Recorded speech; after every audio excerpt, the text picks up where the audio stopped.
Hello everyone, welcome back to Chemistry Lab. Today our topic is oxidation reduction reactions.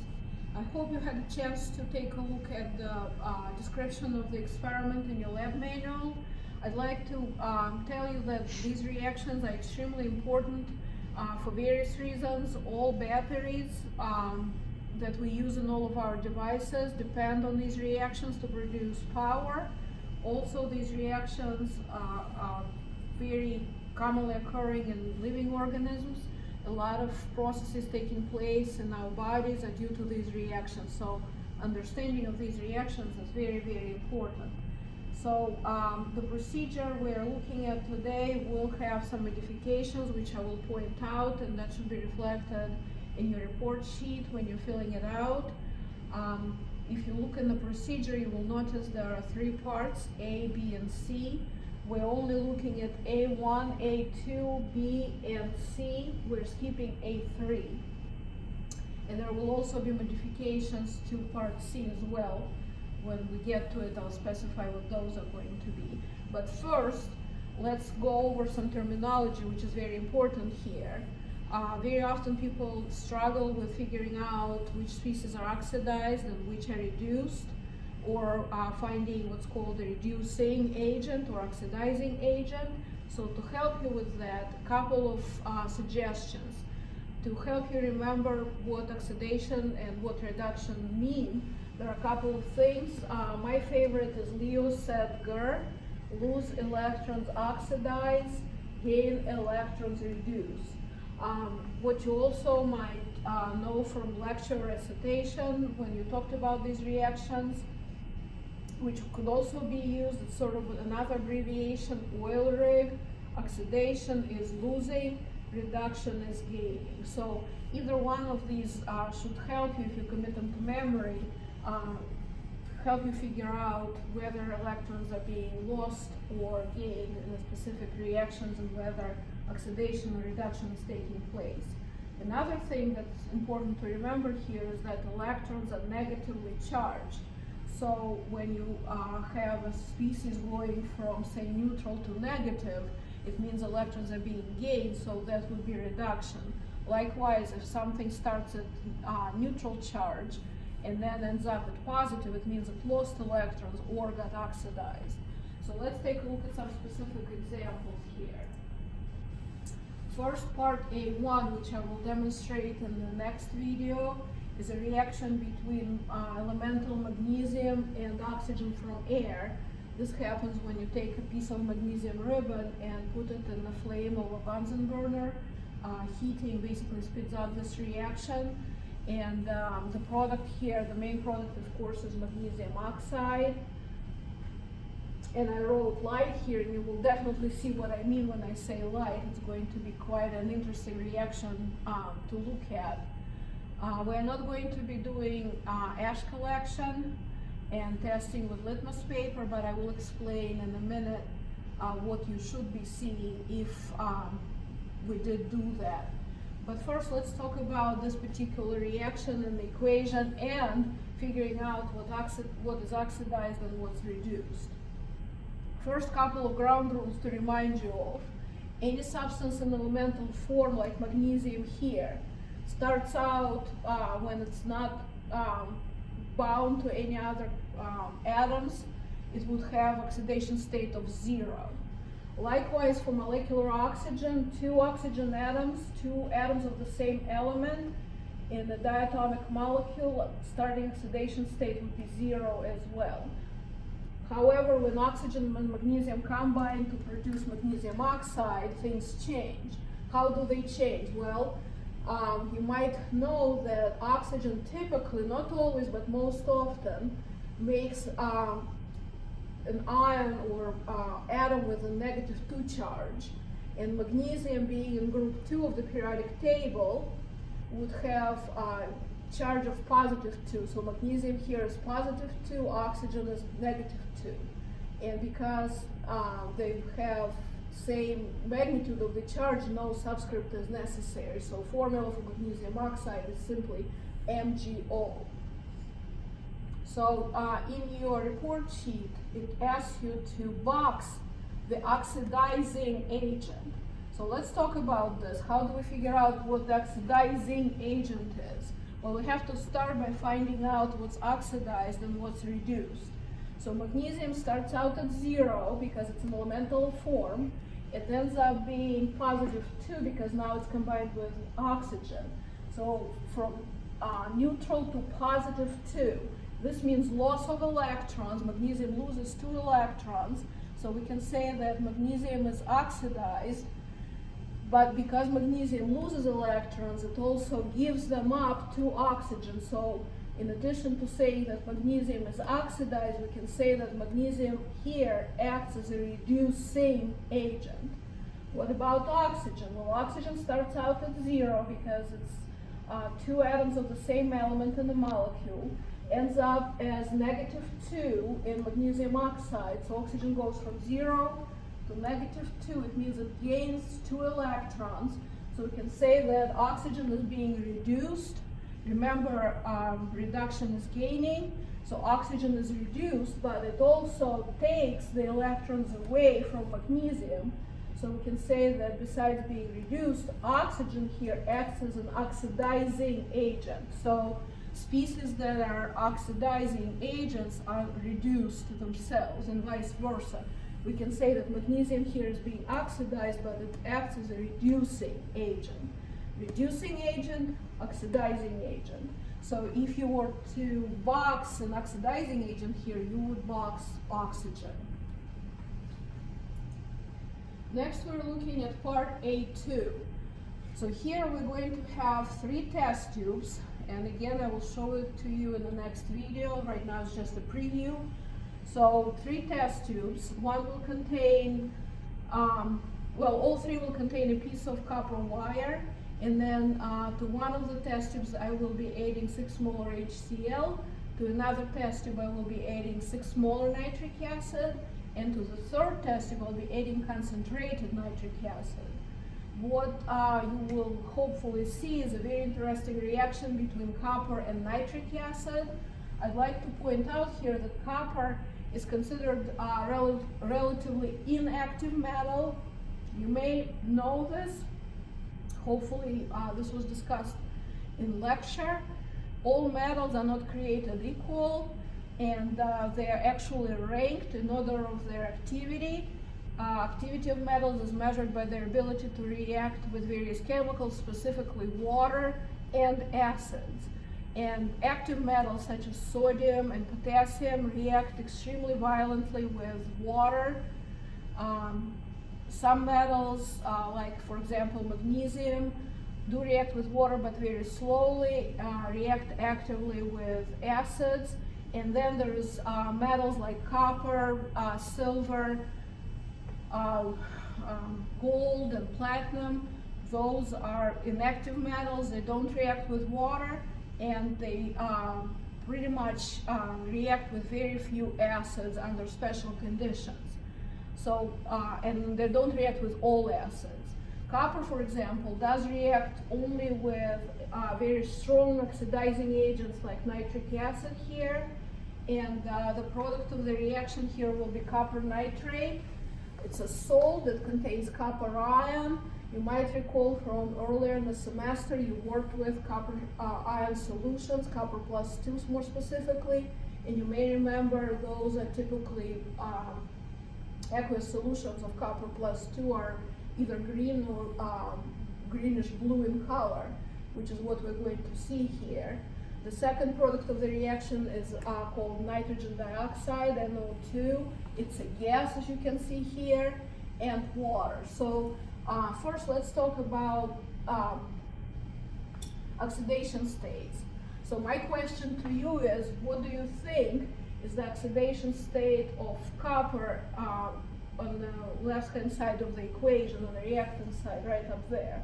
Well, copper again is an elemental form. Whenever you see just an element by itself, you should automatically know that the charge of copper here is 0. What is the charge of copper in copper nitrate? Well, that should be fairly easy, I hope. Recall nitrate, NO3, has a charge of -1. There are 2 nitrates here, which means that copper will be +2. So copper turns from 0 to positive 2. Does copper lose or gain electrons? Well, electrons are negatively charged. It goes from neutral to positive. It means it loses electrons. Losing electrons means oxidation, so copper is being oxidized here. Now, what about nitric acid? Well, a little bit more challenging question for you. What is the oxidation state of nitrogen in HNO3? Well, let's think about it. Oxygen has a charge of -2, oxidation state of -2, typically, which is what it is here.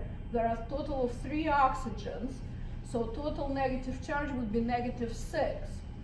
Hydrogen has a charge of +1, as you hopefully know, and there's only 1 hydrogen there. So what about nitrogen then? Well, -6 + 1, nitrogen must be +5 in order to make HNO3 molecule neutral. So the oxidation state of nitrogen in HNO3 is +5. If you look in the periodic table, you will see that nitrogen is in group 5 of the periodic table, which means it has 5 electrons on its outer shell. So what does it mean when nitrogen is +5? Well, it basically means all 5 electrons have been stripped away from its outer shell. Outer shell of nitrogen here is empty. And that's what makes nitric acid such a strong oxidizing agent. This is because nitrogen has highest possible oxidation state of +5. Nitrogen is still +5 in nitrate, so here it doesn't change. But what about NO2? Let's consider a molecule of nitrogen dioxide. Oxygen here has a charge of -2, like it typically does. There are 2 nitrogens there, 2 oxygens. So total negative charge would be -4. 2 times -2 is -4. So what should nitrogen be? Well, nitrogen then should be +4 in order for NO2 to be overall neutral. So nitrogen goes from +5 in nitric acid to +4 in NO2. From +5 to +4, it means net electron gain. Not many electrons are being gained by nitrogen, only 1, but it's still a change. So because nitrogen gains electrons, we can say that nitric acid, and nitrogen in nitric acid to be specific, is being reduced. Therefore, if you were to box an oxidizing agent here, that would be HNO3. Again, HNO3 is being reduced, and it's acting as oxidizing agent. So when we do the procedure for this, you will basically be able to compare the intensity of reaction and see which which acid reacts with copper, which does not. I would also want to point out that this reaction will have to be conducted in a hood, because you would have, if you were doing this in lab, you would have been asked to work with copper and acids strictly in the hood, exclusively in the hood, because of NO2. NO2, nitrogen dioxide, is a toxic brown gas whose vapor should not be inhaled. And you will see me putting gloves on because nitric acid is such a strong oxidizer that it will react with human skin and can cause severe burns. But NO2 here, we can judge the intensity of reaction by how that brown gas is produced, whether there's a lot of it, a little, or none at all. And so you will see formation of NO2. It's a rare case where gas is colored. Most gases are, of course, colorless. Next, we're going to look at part B. Remember, we're skipping part A3, so we're now looking at part B. Part B is where we sort of switch things around compared to part A2. Here we're going to have several metals and only one acid. The metals the list of metals will be reduced. We will take out a couple. Here it says excluding aluminum. We're actually also going to exclude nickel. And the acid we're looking at is HCl. So, couple of things about HCl. HCl is a strong acid. It is also able to oxidize certain metals, although it's not as strong of oxidizing agent as nitric acid. Any acid, including HCl, when placed in water, will produce what's called a hydronium ion. So basically what happens is the acid, I have a general form of acid here, HA, acid will donate a proton to water, producing what's called hydronium ion. So when you see H3O+, you should immediately know that we're talking about an acid solution. Every acid, when dissolved in water, will produce hydronium ion.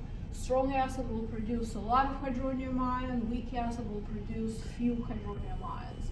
HCl, of course, is a strong acid, so there will be abundance of hydronium ions in solution. But you can also, for simplicity, represent aqueous solution of acid as just H+. Here we're going to place metals in test tubes and we're going to add 6 molar HCl, and we're going to see which metals are able to replace hydrogen from HCl, because hydrogen gas will be produced. So I'm using magnesium as an example of the reaction here. So if we place magnesium into acid, which contains, once again, hydronium ions, we're going to see magnesium ion produced, hydrogen gas, and I'm sorry I'm missing, so here you should add plus H2O in order to be able to balance the equation. So the products are magnesium ion with a charge of +2, hydrogen gas, and water. So let's consider oxidation stage, shall we? Starting with magnesium, elemental substance, right? Metal in elemental form, so the charge here would be 0. Here, of course, hydrogen has a charge of +1, oxygen is -2, there are 3 hydrogens, so each hydrogen is +1. Over on the product side, we now have magnesium with a +2 charge, and then we also have hydrogen gas. What would be the oxidation state of H in H2? Hopefully you are answering it with me, and you know that because it's a diatomic molecule containing 2 atoms of the same element, the oxidation state here is 0. So what's going on here? Well, let's start with magnesium. Starts out at 0, ends up at +2, gains or loses. Remember, electrons are negatively charged. So magnesium goes from neutral to positive. It means it loses electrons. So we can say that magnesium here is being oxidized. What about hydrogen? Starts out at +1, ends up at 0. From positive charge to neutral, it means that electrons are being gained by hydrogen. So hydronium ion here, or HCl, is going to be reduced because it goes from positive to neutral. It gains electrons. Gain of electrons is a reduction. So what is an oxidizing agent here? Well, whatever is being reduced is also an oxidizing agent. So we can box our hydronium ion here and say that HCl, or hydronium ion, is acting as an oxidizing agent. So when we react metals like magnesium and other metals with HCl, how can we tell which one is more active? That's a very important point. Well, we're going to look at the intensity of the reaction. Some metals will react extremely quickly. The solution will appear as though it's boiling. Of course, it's not being heated, it's just the intensity of reaction will cause it to produce a lot of bubbles and sort of foam, and that's when hydrogen gas is produced. The bubbles there are those of H2. Some metals may barely react, so you might see very few bubbles being formed. You have to look very closely to even see them. Some metals may not react at all. Remember, metals that are inactive may not be able to replace hydrogen from the solution of acid, so reaction will not occur. So here it's important for you to make conclusions based on what you're going to see, what I'm going to show you, which metals are more active, which metals are less active. Ultimately, in the course of this experiment, you're going to have to rank those metals in order of their activity based on what you see on how they react with acid and how they react with salts of other metals, which brings me to part C.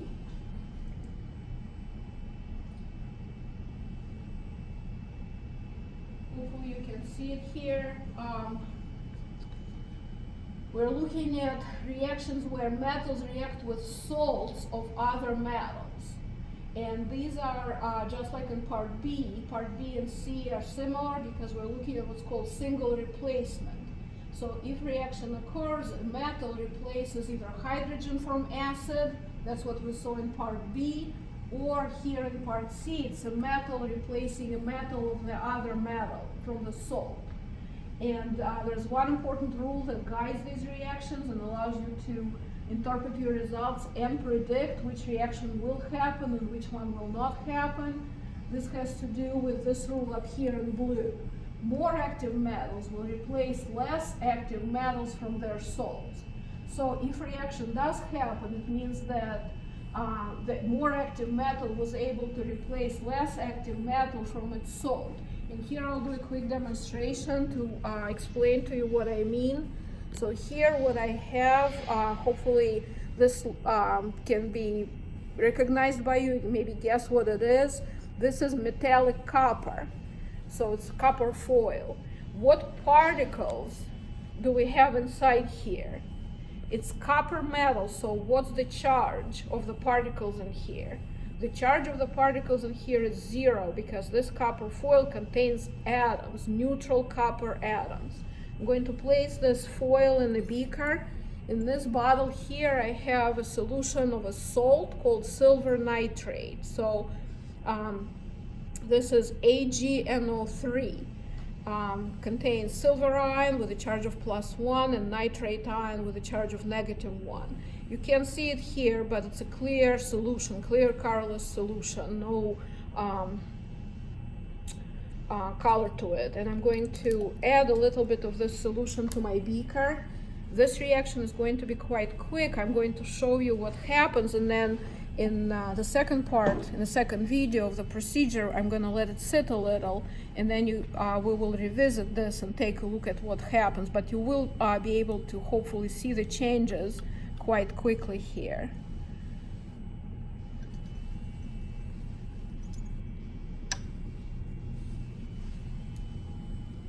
So hopefully what you're seeing here is that copper foil quickly turning sort of gray. You see particles of gray powder quickly forming on copper surface. It's kind of getting dull. It was shiny, now it's dull gray. You are not at this point seeing probably any changes to the solution yet. Like I said, we will take a look at it a little later. I'm going to let it sit. But hopefully you can see the change, and the change is primarily on the surface of that metal. What you're seeing is it's getting covered by gray particles. Now take a look at the very edges, sort of on the perimeter of that piece of copper foil. You may see sort of shiny needle-like crystals forming on the perimeter. It will eventually cover the entire piece of foil. So let's talk about what's going on here. So I took metallic copper, that was my foil. Copper atoms, remember neutral copper atoms, charge 0 to start. I added an aqueous solution of silver nitrate. This is a salt, so this one has ions in it. Silver ion with a charge of +1 and nitrate ion with a charge of -1. Nitrate ion doesn't do anything, of course, it's a spectator ion, but copper seems to be replacing silver from its salt, producing copper nitrate. See how copper takes silver's place in the salt? So you get copper nitrate and silver metal. And so what do you think the gray particles were on the surface of copper? That's right, it was actually elemental silver. So we're getting silver to form on the surface of copper. And then the solution here, like I said, you weren't able to see any change because there hasn't been enough time. But we will take a look at that a little later. Maybe, just maybe you can guess, because I already mentioned it today, what color should the solution turn? Remember, it started as colorless because silver ion is colorless in water. But what about copper ion? Well, copper ion is, again, you may remember from previous experience in lab, copper ion in water is light blue, bluish green maybe. So we're expecting our solution to show traces of copper ion turning blue. So what about charges here? Well, copper starts out at 0, ends up at +2. Gains or loses? Remember, electrons are negatively charged, so going from neutral to positive means loss of electrons. So copper here is losing electrons, it's being oxidized. What about silver? It starts out at +1. Here it ends up as a neutral metal, metallic elemental form, so it ends up at 0. From +1 to 0, it means gain of electrons. So silver ions here, or silver nitrate as a whole, is being reduced. So silver nitrate here is an oxidizing agent. So what does this fact that reaction does take place? We see evidence of reaction taking place. What does it tell us? Well, using this rule here, it tells us that copper's got to be more active than silver. So what if we switched them around? What if we took a solution of copper nitrate and put a piece of silver metal in there? Would we expect a reaction? The answer is no, we wouldn't expect a reaction to occur because we already know from this example that copper is more active than silver. So silver is less active than copper. Less active metal like silver would not be able to replace copper from its salt, so we expect here no reaction. You're going to use similar logic for metals and the salts that you're going to be looking at. And for this portion of the experiment, I will actually post a video I'll post a link to a video, someone doing these in Petri dishes.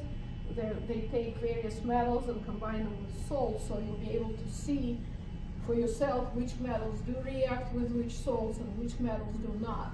I would also point out that in order to figure out which metals should react with certain salts and which metals should not, you can definitely use your observations from part B to see which metal is more active, and then decide whether or not certain metal is supposed to replace another metal from its salt based on which metal is more active. This is it for this one.